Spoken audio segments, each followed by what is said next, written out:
एक छोटे से गांव में राधा नाम की एक लड़की रहती थी। राधा बहुत बुद्धिमान थी, लेकिन आलस से उसकी आदत बन चुकी थी।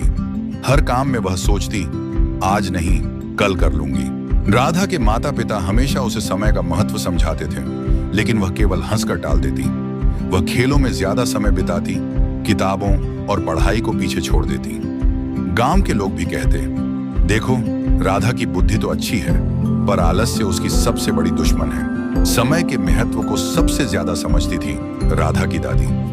वह अक्सर उसे कहती, बेटी समय किसी का इंतजार नहीं करता, जो खो जाता है वह वापस नहीं आता। हर पल कीमती है, इसे व्यर्थ मत जाने दो। लेकिन राधा केवल मुस्कुराती और कहती, ठीक है दादी, मैं कल जरूर करूंगी। एक दिन गांव में बड़ी परीक्षा का आयोजन हुआ। राधा ने परीक्षा की तैयारी बिल्कुल नहीं की थी। परीक्षा के दिन जब उसने सवालों को देखा तो उसका दिल डर और पछतावे से भर गया। वह सोचती रही, काश मैंने समय का सही उपयोग किया होता, काश मैंने दादी की बातें सुनी होती। पर यह पछतावा अब कुछ नहीं बदल सकता था। राधा असफल हो गई। घर लौटते समय वह रो रही थी। उसकी दादी ने उसे प्यार से गले लगाया और कहा, बेटी यह असफलता तुम्हारे लिए सबक है। समय की कदर करना सीखो। समय जो बीत गया वह लौटकर नहीं आता।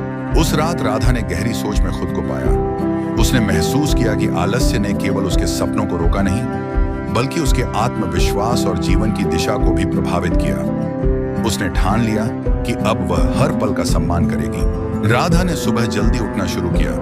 उसने पढ़ाई में मन लगाया, घर के काम समय पर किया और छोटे छोटे लक्ष्य बनाकर उन्हें पूरा करना शुरू किया। धीरे धीरे उसने देखा कि उसके जीवन में संतोष, खुशी और सफलता लौट रही है। एक दिन राधा अपने दोस्तों को समझा रही थी, दोस्तों समय सबसे बड़ा उपहार है, इसे व्यर्थ मत गवाओ। हर क्षण का सही उपयोग करो। कल के लिए इंतजार मत करो, क्योंकि कल कभी निश्चित नहीं होता। राधा ने समझ लिया कि समय सिर्फ घड़ी की टिक टिक नहीं है, बल्कि यह जीवन की धारा है जो लगातार बहती रहती है। इसे रोका नहीं जा सकता। इसे खोकर पछताने का कोई फायदा नहीं। जो समय का सम्मान करता है वही जीवन में वास्तविक सफलता और संतोष पाता है।